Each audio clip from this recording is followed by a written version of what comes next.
আসসালামু আলাইকুম। চাকুরির নতুন একটি নিয়োগ বিজ্ঞপ্তিতে আপনাকে স্বাগতম। ব্র্যাক এনজিওতে নতুন একটি নিয়োগ বিজ্ঞপ্তি প্রকাশ করা হয়েছে। বিজ্ঞপ্তি অনুযায়ী পদের নাম হচ্ছে শাখা হিসাব কর্মকর্তা এবং শাখা হিসাব কর্মকর্তা হিসেবে আপনাকে যে সকল দায়িত্বসমূহ পালন করতে হবে, দৈনিক আর্থিক লেনদেন সম্পূর্ণ করতে হবে এবং হিসাবভুক্ত করতে হবে, নিয়মিত ব্যাংকে লেনদেন করতে হবে, ব্যাংক সমন্বয় বিবরণী প্রস্তুত করতে হবে, সকল ধরনের রেজিস্ট্রি ফাইল হালনাগাদ সংরক্ষণ করতে হবে, সংস্থার অর্থ হিসাব সংক্রান্ত অন্যান্য কার্যবলী সম্পূর্ণ করতে হবে। এগুলো আপনার শাখা হিসাব কর্মকর্তা হিসেবে আপনার কাজ থাকবে।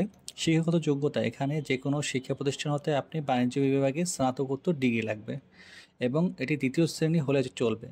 সিজিপিএ 2 পয়েন্ট থাকতে হবে। সিজিপিএর ক্ষেত্রে 2 পয়েন্ট থাকতে হবে।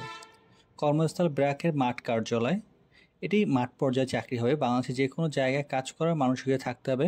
বেতন সংস্থার নীতিমালা অনুযায়ী বেতন দেওয়া হবে এবং এর পাশাপাশি সংস্থার নীতিমালা অনুযায়ী উৎসব ভাতা পাবেন, প্রভিডেন্ট ফান্ড পাবেন, গ্র্যাচুইটি পাবেন, মাতৃত্ব ও পিতৃত্বকালীন ছুটি পাবেন, স্বাস্থ্য ও জীবন বীমা সুযোগ সুবিধা পেয়ে থাকবেন। ক্যারিয়ার পারফরমেন্সের উপর ভিত্তি করে প্রতিষ্ঠান নীতিমালা অনুযায়ী পদোন্নতির সুযোগ রয়েছে। এখানে আরও একটি বিষয় বলে দেওয়া হয় যে চাকরি পাওয়ার ক্ষেত্রে যে কোনো ব্যক্তি যোগাযোগ প্রার্থী অযোগ্যতা হিসেবে বিবেচিত হবে।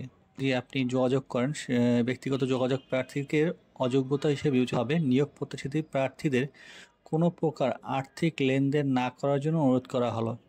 এই ধরনের আর্থিক লেনদেনের ব্যাপারে কর্তৃপক্ষ দায়ী থাকবে না। নির্বাচিত প্রার্থী যথাযথ রেফারেন্স ও ব্যাকগ্রাউন্ড চেকিং হবে। এখানে কিন্তু যারা নির্বাচিত হবেন তাদের কিন্তু ব্যাকগ্রাউন্ড চেকিং হবে এবং রেফারেন্স যে দিবেন আপনি এখানে, সেটাও কিন্তু চেক করা হবে। পুলিশ ভেরিফিকেশন অন্তর্ভুক্ত থাকতে পারে। এখানে আবার বলা হয়েছে কিন্তু পুলিশ ভেরিফিকেশনও করতে পারে। আগ্রহী প্রার্থীকে 22 মার্চ 2025 তারিখের মধ্যে careers.brac.net-এর মাধ্যমে বা অথবা bdjobs.এর মাধ্যমে আপনি আবেদন করতে পারবেন।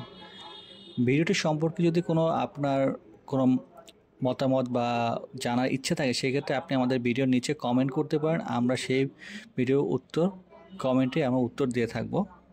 ভিডিওটি যদি ভালো লেগে থাকে অবশ্যই লাইক অ্যান্ড সাবস্ক্রাইব করে আমাদের পাশে থাকবেন। ধন্যবাদ।